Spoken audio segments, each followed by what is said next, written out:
Et bien voilà, je vais pouvoir clore mon cycle Dragon du moment avec le film sorti sur Netflix le 8 mars et qui du coup valide bien ce à quoi je m'attendais de leur part au niveau du choix de la date de programmation. Alors allons-y, on va causer Girl Power et MLF, mais je tiens à dire tout de suite que le poster était mensonger car ceci est bien un conte de fées. Bonjour, bienvenue sur Décalé. Je pense qu'il y a une incompréhension fondamentale de la part de certains scénaristes ou peut-être plutôt de certains responsables marketing au niveau de ce qui constitue un conte de fées. J'ai le poil tout hérissé en fait à l'idée que la production de La Demoiselle et le Dragon puisse s'imaginer un instant, comme j'ai pu le lire ça et là de la part de critiques sur ce film, qu'on a eu droit à une réinterprétation ou une lecture originale et innovante, voire complètement subversive d'un conte de fées. En fait, pas du tout, et je dirais même que si c'est ce que certains pensent, ils se fourrent 2 fois les doigts dans l'œil, ou un doigt dans chaque, comme vous voulez. Qu'il y ait un aspect survivaliste dans ce film, comme j'ai pu le voir, certes, et le fait d'avoir à la réal Juan Carlos Fresnadillo qui a donné dans le film d'horreur, et peut-être ce qu'il pense avoir fait d'innovant, mais déjà erreur, car de nombreux contes de fées sont horrifiques et survivalistes de base. Allez demander aux petits poussets, à Hansel et Gretel, ou à tous les damoiseaux et damoiselles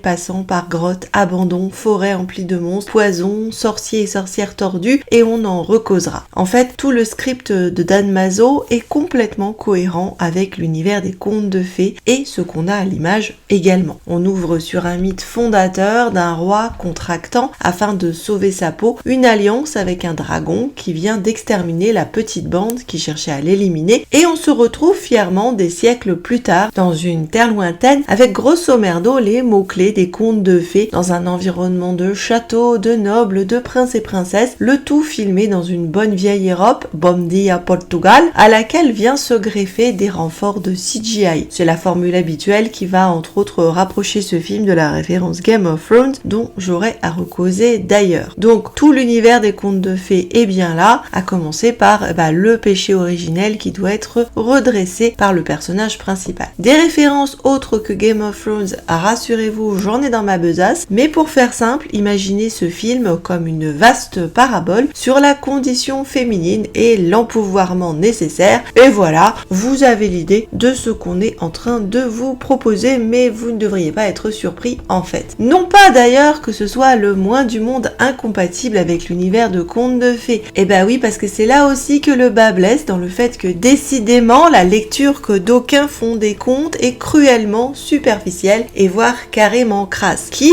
a dit qu'il n'y avait pas d'empouvoirment féminin dans les contes de fées? On se le demande. La faute à qui? À Disney, on pourrait dire, mais je dirais surtout à un appauvrissement culturel généralisé qui empêche de lire entre les lignes, parce que même chez Disney, il y avait de la viande à analyser dans le symbolisme. Alors je vais répéter pour ceux du fond à côté du radiateur, en espérant qu'ils soient passés jeter un coup d'œil sur la chaîne. Un conte de fées n'a jamais seulement été qu'une histoire de princesse à marier et de jolies robes.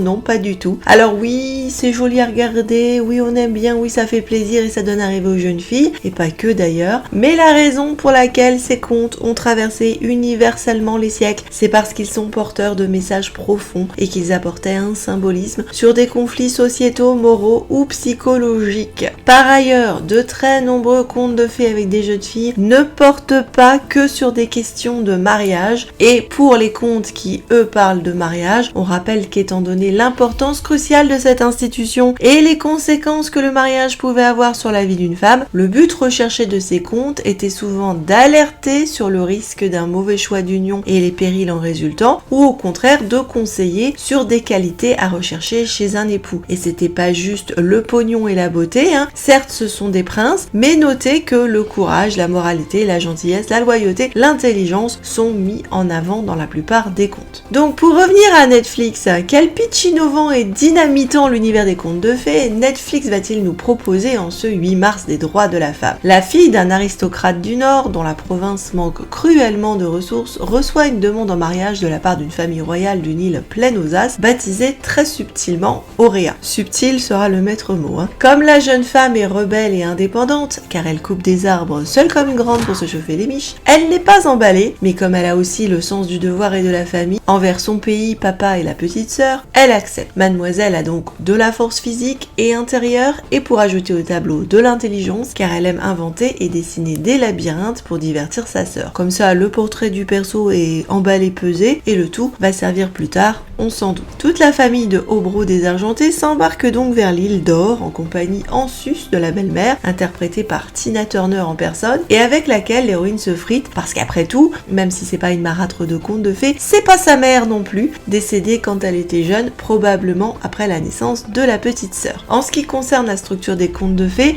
ça fonctionne déjà pas mal pour la situation initiale, de l'orphelinat au mariage arrangé et au voyage, à laquelle j'ajoute, ce qui serait la réussite du film, le fait que c'est un bon YA, ou lecture jeune adulte si vous préférez, dans un format qui te fait bien penser à Hunger Games, et là aussi, la référence va s'imposer pendant tout le film. Un rapport fusionnel entre une grande sœur et sa petite sœur, même départ de la loose dans un district excentré vers un univers plein aux as, où l'apparente beauté est trompeuse et cruelle, même initiation survivaliste, des bobos, même utilisation de symbolisme et d'ambiance fille du feu, à cela près que Hunger Games ne tirait pas une croix sur la romance, mais passons. Qu'on soit clair une bonne fois pour toutes. Quand Netflix te dit que ce n'est pas un conte de fées, il faut comprendre, il n'y aura pas d'histoire d'amour. Parce qu'encore une fois, apparemment, conte de fées égale amour. Je sais pas où ils sont allés chercher ça. Il n'y aura aucun twist dans cette histoire en fait. Sans même avoir vu les posters et la bande-annonce, on te fait sentir de manière peu subtile dès l'arrivée d'Elodie, car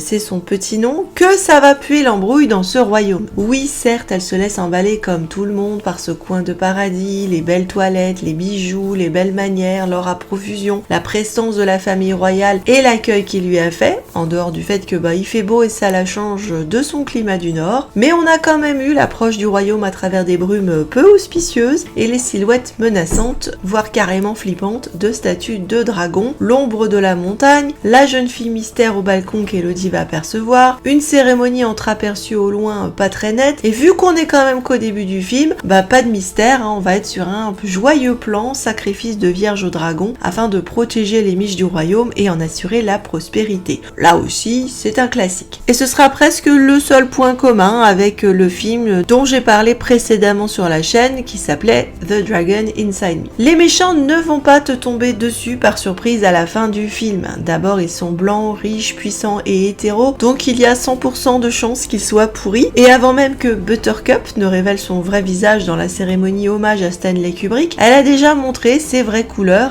rouge sang donc, lors d'une scène avec la gentille belle-mère adoptive d'Elodie. Buttercup est tombée bien bas, elle est snob et raciste.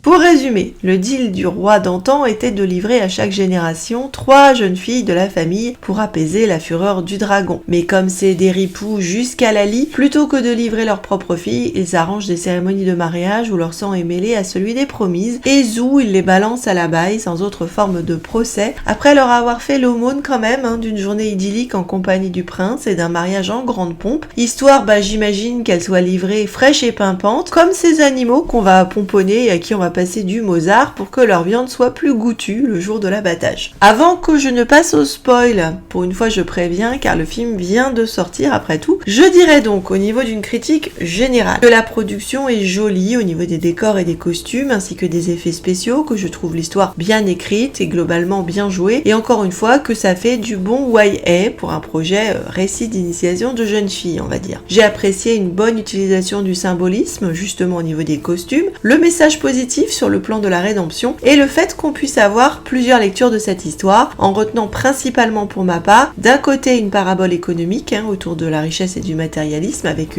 une morale bien évidemment socialiste, à quoi pouvez-vous vous attendre d'autre, et de l'autre une parabole de la condition féminine autour du mariage et visiblement du fait que ça craint du boudin, et là aussi vous n'irez pas vous étonner. Donc originalité non, mais c'est bien fait et on passe un moment distrayant sans que ce ne soit soit inoubliable ou renversant. Millie Bobby Brown est clairement en voie de se faire typecaster dans le même genre de rôle pour Netflix, entre les moments où le prénom de la princesse prend des accents de L de Stranger Things, L-O-D, et les rappels à Enola Holmes, qui est aussi rétive qu'elle, a endossé les robes de princesse et les rôles de demoiselle en détresse et veut vivre libre et libérée. Par contre, les deux représentations de mère dans le film, attention, il y en aura une autre, ont quasiment été castées à contre-emploi. Angela Bassett, abonnée au rôle de Strong Black Women de Tina à Black Panther, se retrouve en femme douce et effacée, alors que Robin Wright, qui est l'incarnation s'il en est de la princesse de conte de fées, devient la vilaine méchante qu'on a envie de baffer. C'est d'ailleurs ce point qui me fait le plus tiquer, car c'est avec le refus de la romance affichée leur seule manière de faire un manifesto, comme le clame le poster, anti-conte de fées. Alors, en sachant, comme je le rappelle, qu'il y a gourance au final de leur part, mais disons que voilà, il y a un côté regardez comme je chie sur les images que vous avez du conte et du merveilleux, comme je suis iconoclaste rebelle, la belle princesse de votre enfance est une bitch, et l'amour c'est Burke, mais ça a été tellement fait qu'en fait c'est usé et désabusé, donc pour l'effet choc, les gars,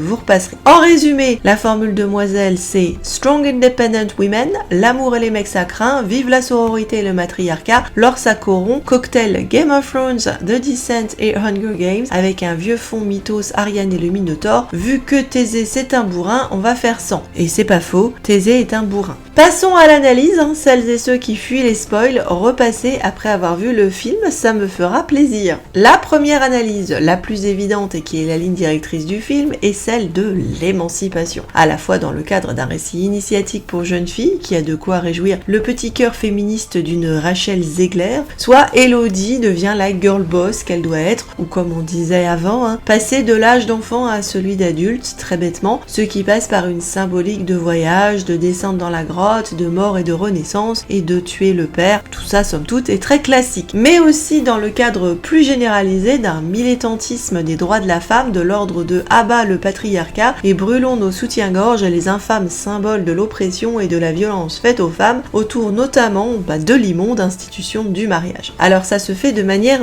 très claire. Elodie est une jeune femme capable et libre, mais elle se voit contrainte d'inscrire son corps dans le cadre d'une transaction financière, puisque de son mariage dépend les crédits nécessaires à la survie du domaine, de son père et de ses habitants. Oui, c'est moche, mais c'est comme ça qu'effectivement ça se faisait dans l'ancien temps. Les filles, c'est un objet à vendre. Le mariage n'est pas un mariage d'amour, mais un arrangement économique qui est rappelé notamment au moment de la cérémonie rituelle, lorsqu'une pièce est jetée dans le gouffre par la fiancée. La cérémonie dans la grotte est d'ailleurs, et ça c'est franchement intéressant et bien fait, l'envers, ou dans la perspective du film, probablement la réalité, de la version de cérémonie de conte de fées idyllique qui a lieu au château et où il ne manquerait que les colombes. Cependant, même cette cérémonie chatoyante en mode production hollywoodienne présente des signes que tout est loin d'être parfait et qu'il y a quelque chose de franchement pourri au royaume d'Auréa. La fleur fanée au milieu des autres, une vanité s'il en est de la mort qui rôde, ou l'habillage de la mariée qui est un vrai calvaire entre le corset, la robe à panier et tutti quanti. J'ai apprécié à ce sujet, bien que je m'interroge sur la raison pour laquelle les suivantes remettraient aux filles de potentiels moyens de survie, les objets qui sont fournis dans la panoplie de la mariée, soit un poignard et une espèce de forme d'œuf qui va servir de lumignon, les deux combinant des symboles assez forts quand même de mariage, la dague masculine et l'orbe féminine, la sexualité et la fécondité, la mort, la vie. Pour la version dark du mariage, on est en métaphore assez criante de nuit de noces de l'angoisse, car la cérémonie se fait à la nuit tombée, et alors que tout pouvait sembler plaisant et festif dans la journée, les personnages prennent une allure étrange en version nuit, changent de costume, de masque ou de visage, les mariés doivent mêler leur sang en se faisant une coupure à la main, geste symbolique qui se fait en présence d'une assemblée, et on ne le rappellera jamais assez, les mariages princiers avaient coutume de demander à ce que des témoins assistent à la mise au lit des mariés, tout comme de nombreuses coutumes, même encore aujourd'hui, exigent des preuves de consommation. Alors très clairement, c'est une première nuit de noces, comme le pouvaient le vivre certaines de ces fiancées qui découvraient leur mari le soir même, et qui du coup voyaient le beau prince de la journée se transformer en animal dont elles ne comprenaient pas très bien les intentions. La coupure, le sang, le fait que le marié porte la mariée en lui demandant de fermer les yeux, tout ça est assez clair, encore une fois, c'est une consommation de nuit de noces. Et bien sûr, à partir de là, là, c'est la plongée dans l'horreur pour l'héroïne, hein, qui se fait jeter à la baille par le fiancé idéal qui du coup devient un monstre, et du coup la nana est obligée de constater que sa nouvelle famille est un nid de bâtards. À partir de là, on est clairement dans la dénonciation de toute l'institution du mariage, hein, toutes les femmes étant passées par là et étant autant de victimes de violences conjugales et du mensonge, puisque c'est ce qu'on nous répète, qui n'est pas tellement celui du mythe fondateur des raisons du pacte avec le dragon, que la notion de mariage en tant que conte de fées qu'on a fait miroiter à toutes ces jeunes femmes qui sont en fin de compte comme les épouses de la Barbe Bleue, toutes séduites par de fausses promesses, de faux espoirs ou simplement contraintes à contracter une union. Oui, on te dit que le mensonge c'est l'histoire du dragon, mais encore une fois, c'est une parabole. Donc le vrai mensonge, il est sur le fait que le mariage c'est un conte de fées. Et c'est ça qu'ils appellent un anti-conte de fées. Il y avait la cage dorée de la version lumineuse d'Auréa, mais comme on le dit à un instant, toutes les histoires se finissent pareil, apparemment, avec l'envers du décor que représente l'autre cage, celle du dragon, les filles étant explicitement assimilées à des oiseaux, ces pauvres créatures que croise presque immédiatement Elodie et qui périssent sous le feu du dragon. Donc le mariage c'est caca, c'est la prison, c'est la descente aux enfers, c'est le labyrinthe de l'angoisse, et Elodie en jettera son alliance parce que trop c'est trop picot, tandis que force est de constater que les autres unions ne nous envoient pas du rêve. Le père d'Elodie et la belle-mère ne sont visiblement pas du même point de vue et ça va puer pour leur mariage, et le roi d'Auréa fait de la figuration alors que la reine prend tout l'espace. Il n'y a aucune union finalement valorisée ou positive. Ce que nous vend essentiellement le film, c'est la sororité et le matriarcat. Ah, alors ça c'est le top, hein. Sororité parce qu'Elodie est capable de retraverser l'enfer pour sauver les miches de sa petite sœur, et parce qu'au fond du trou, elle devient la dépositaire des mânes de toutes celles qui l'ont précédée et avec qui elle communie en quelque sorte à travers des rêves ou des visions. Elle devient leur porte-parole et leur bras vengeur. Matriarcat, car la maternité est un thème fort du film, avec 3 importantes figures féminines maternelles qui vampirisent finalement toute l'action en dehors du parcours d'Elodie. D'une part, la belle-mère qui essaie tant bien que mal de remplacer la mère défunte, mais n'est pas acceptée par ses belles-filles, malgré ses tentatives maladroite et toute sa bonne volonté, et qui représente quand même une figure aimante d'une femme qui n'a pas eu d'enfant, mais qui est prête à adopter une progéniture qui n'est pas à elle. Je ne vais même pas rentrer dans la question de l'ethnicité, mais enfin, il y avait quand même un choix qui a été fait à ce niveau-là. Je ne pense pas qu'il soit nécessaire de le commenter. Sinon, en passant, je dirais juste que valoriser la maternité quand tu démolis le mariage et l'amour, ça risque d'être compliqué un peu quand même. Donc la solution, elle est toujours la même, hein. L'adoption, c'est mieux. Voilà, c'est un truc qui me dépasse à chaque fois, ce projet-là, parce que on se retrouve forcément un jour coincé dans le plan Amazon avec un plan éliminatoire des garçons. Hein. Tu peux pas toujours adopter s'il n'y a pas des gens qui ont fait des enfants avant. Hein. Enfin bon, bref. D'autre part, la mère repoussoire, la marâtre sortie de Blanche-Neige, car belle et puissante, mais froide et calculatrice, égoïste, qui n'est pas non plus vraiment mue par l'amour qu'elle pourrait éprouver pour son fils, qui est le sien hein, par contre, hein, qui est son fils biologique. Hein. Donc apparemment, la famille standard biologique, c'est pas bon, c'est dysfonctionnel, et donc cette mère qui n'éprouve aucun remords, regret ni compassion. Et au milieu, on a l'instinct maternel personnifié qui est incarné par le dragon, puisque c'est une dragonne, et son premier mot, comme c'est subtil, sera mère. Oubliez donc tout de suite les rêves de prince dragon, comme c'est souvent le mien, et oui, je suis également peu subtil et très prévisible, j'avoue. Le dragon, quelle belle métaphore, est une mère vengeresse dont on a tué les petits, 3 femelles au passage, parce que Dieu me tripote, pas question qu'elle ait des mâles, ça c'est pas possible d'avoir des garçons. Avoir des garçons c'est pas bien. Et qui depuis se venge sur la descendance des meurtriers. Sur cette thématique, le film va clairement valoriser l'amour maternel, la bonne mère adoptive est finalement acceptée par les filles et forme enfin une famille avec elle, et la mère blessée obtient vengeance et malgré des siècles à avoir quand même torturé et brûlé d'innocentes jeunes filles, a droit à une rédemption dont d'aucuns auraient seulement pu rêver, simplement parce qu'après tout, c'est une fille, cette dragonne, et elle a été victime de la manipulation des méchants rois d'Auréa et de leur fourberie hétéro-blanche, et qu'après une bonne déculottée de la part d'Elodie, elle a droit à un nouveau départ. Alors j'aimerais bien pouvoir faire sans les commentaires anti-woke, mais bon, il faut savoir que c'est quand même présent dans le sous-texte, donc je me sens obligée de mentionner qu'il y a quand même ces choix-là derrière, ils sont quand même faits. On peut tout à fait regarder regarder ce film sans s'intéresser à une question woke, c'est pas la question, mais c'est quand même présent. Ce qui fait qu'on boucle le film sur un total girl boss avec un matriarcat de 4 femelles, la belle-mère, les 2 sœurs et la dragonne, qui repartent tranquillou bilou, en caravelle et en intersectionnalité, vers leur domaine, assurer bonheur et prospérité à la population, parce que l'or, contrairement au Kit Kat, ça se partage. Laissant donc derrière elle les cendres fumantes des vilains rois hétéro-blancs qu'il avait sacrément mérité, certes, mais aussi du papa, un boomer hétéro-blanc qui après tout avait accepté de vendre sa fille en ayant connaissance de ce qui allait lui arriver, c'est pas bien, mais qui, même s'il est pris de remords et vient à la rescousse de son enfant et implore son pardon, doit crever parce que la rédemption,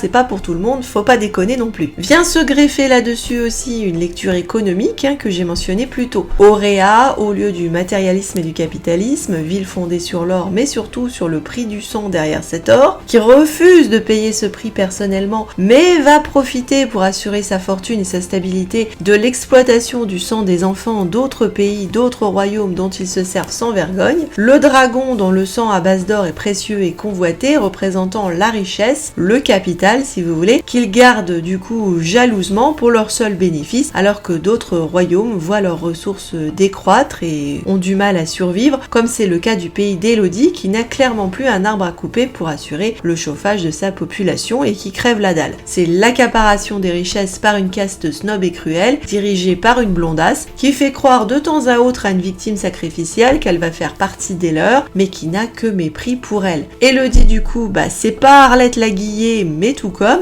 ou en tout cas une bonne copine de Katniss qui veut faire péter le système et redistribuer la donne, souvenez-vous des oiseaux et des filles en feu, mais aussi de Daenerys Targaryen qui voulait péter la roue. D'ailleurs, j'avais dit que je reparlerais de Game of Thrones, entre le look à Auréa qui évoque à la fois les brocards des Tyrell et Robin Wright, une nouvelle Cersei Lannister, le jardin de la trahison où déambule Élodie avec un prince qui n'est quand même pas un Geoffrey, mais surtout le look de fin d'Élodie dont la robe en lambeaux évoque les couleurs rouge et noir des Targaryens avec une image finale entre Daenerys sortant des flammes et celle où des ailes de dragon se profilaient derrière elle pour en faire un ange de la destruction. On retrouve la même symbiose dans la marche victorieuse d'Élodie avec sa dragonne qui est devenue son ombre. Au moins, on termine le film sans nous laisser penser qu'Élodie va avoir le même sort que Daenerys, ce qui encore une fois me fait dire conte de fées. Qu'il pense avoir fait des choix scénaristiques originaux me dépasse complètement en ce qui me concerne. Depuis leur annonce d'une sortie le 8 mars, le film s'est révélé complètement être ce à quoi je m'attendais, même si je dois dire qu'il ne m'a pas du tout énervé, comme j'avais pu le craindre et comme vous pourriez le penser dans mes commentaires sur le contenu woke. Encore une fois, c'est de la constatation. On a compris que les demoiselles n'avaient plus le droit ni le loisir d'être en détresse et qu'elles devaient se démerder toutes seules comme des grandes. Si j'ai un regret, c'est que le film n'ait pas finalement davantage exploité la piste thématique de la descente vers le monde intérieur de l'héroïne, ce qui est pourtant une piste intéressante présente dans le dessin qu'elle avait tracé sur la lettre d'acceptation de demande en mariage et qui représente un cœur dont le schéma est celui d'un labyrinthe. Labyrinthe qui rappelle d'ailleurs celui tracé par les filles sur le schéma de la grotte et qui aurait davantage tiré l'histoire sur un chemin initiatique personnel, ce qui pour moi n'est pas vraiment probant au final. Je ne dirais pas qu'Élodie sorte de la grotte radicalement différente ou altérée par son expérience. Elle est devenue de facto chef de famille, mais c'était déjà une strong independent jeune fille avec du cœur et donc pas de surprise qu'elle sorte de là strong independent jeune femme avec du cœur. Il n'y a pas d'évolution du tout, ce qui me ramène à un autre parallèle de film qui était intriguant pour moi et qui serait celui du film d'horreur The Descent, film qui m'a alors personnellement beaucoup marqué et que je risque d'aborder un jour sur la chaîne. À plein de moments, Demoiselle évoque irrésistiblement ce film d'une descente en spéléo, ou plutôt en enfer, d'un groupe de jeunes femmes et qui est sur le plan symbolique une descente psychologique. Ce film pourrait-il d'ailleurs se tourner aujourd'hui puisque la notion de sororité y prend quand même un sacré coup dans l'aile. Mais notez que ce n'est pas le même genre ni le même public parce que ce film, lui, n'était pas du tout un conte de fées. Néanmoins, malgré des réserves, encore une fois, ce film se laisse regarder et est pas mal foutu, même si je préfère personnellement d'autres directions. Et oui, donc la plupart du temps, ces directions finissent par me mener du côté de la Chine. Et vous, qu'avez-vous pensé de Demoiselle et Dragon? Dites-le moi en commentaire, ainsi que votre film dragon préféré, parce qu'il y en a quand même beaucoup. Et en tout cas, je ne crache jamais sur un film de dragon, je trouve qu'ils sont tous intéressants parce que le dragon est quand même un symbole assez fort et assez polymorphe métamorphe quand même. Pensez à liker et à vous abonner parce que les 500 ne sont pas loin, ou en tout cas ils sont dans le viseur. Et on se dit à très bientôt.